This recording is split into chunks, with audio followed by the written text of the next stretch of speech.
Assalamualaikum and a very good morning to all my fellow judges. My name is Kamarul Muhammad bin Kamarulzaman from Class 4 Putra Cabaran, representing SMK Putera Precinct 81. The school code is WEA 2009. I'm here today to show you a powerful novel called Interlock. The book has 406 pages, and the name of the author is the late Abu Hussein. He was born on the 25th of March 1920 at Sungai Limau Dalam Yen, Kedah.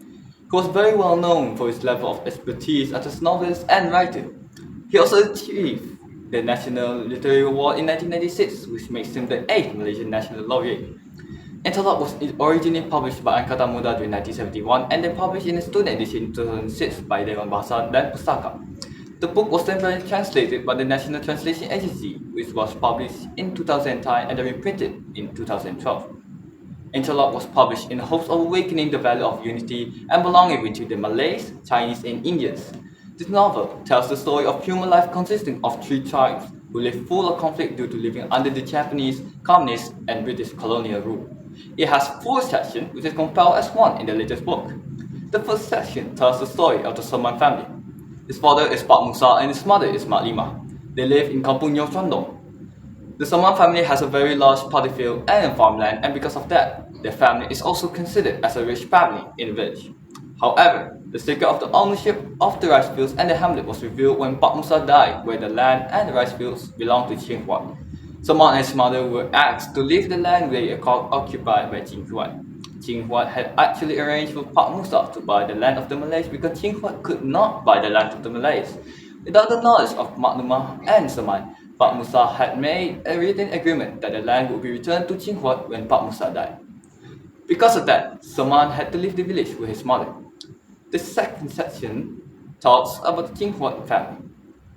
Ching Huat is a race that came from China to the southern region due to the push factor from the country, which was hit by natural disasters and locust attacks on their crops.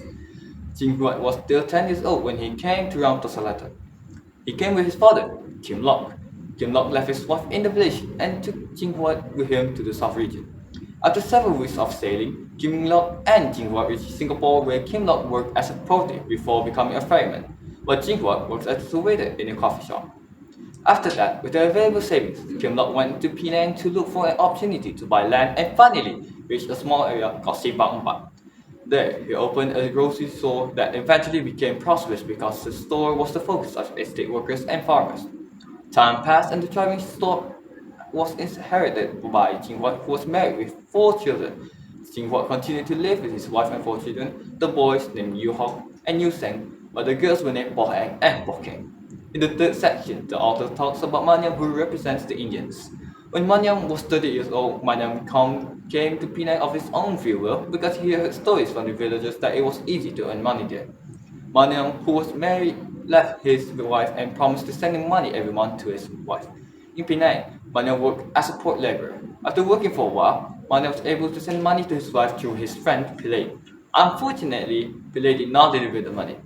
The story was told by Rahman, a fellow villager who came to Penang. A disappointed Maniam took himself to Bagan Tuan Kecil and worked on the rubber estate.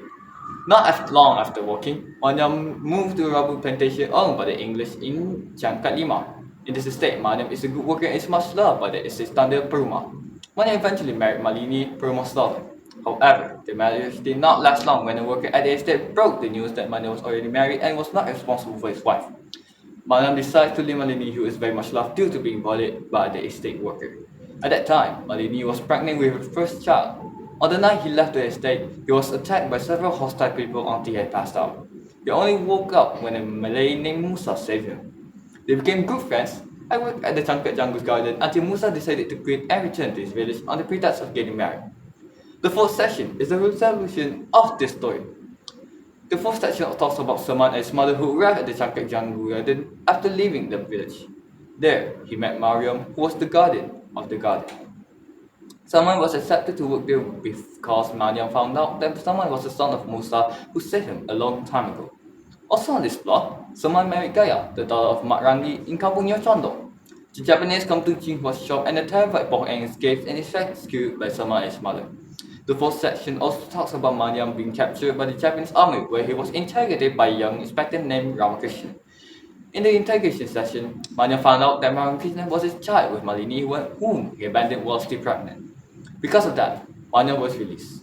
As a result of Manya's help, Salman and Pok Eng's mother were released after being arrested for protecting Bintang Tiga members. When the communist group tried to gain power in Malaya, Japan surrendered. At the end of the story of this novel, the author shows racial unity through three races, namely Malays, Chinese, and Indians, who together want to celebrate Independence Day in Kuala Lumpur. The twists and turns that led to the unity of three different families from different racial origins left a profound impact on me. It shows the importance of the value of unity in today's society. Despite their differences, they also unite in one line with one of the same goals, defeating the colonials and gaining independence. In addition, aspects of thought, philosophy, cultural values, and outlook on life, aesthetics, and the value of knowledge are elements that enrich this novel and become a Malay masterpiece. Thank you.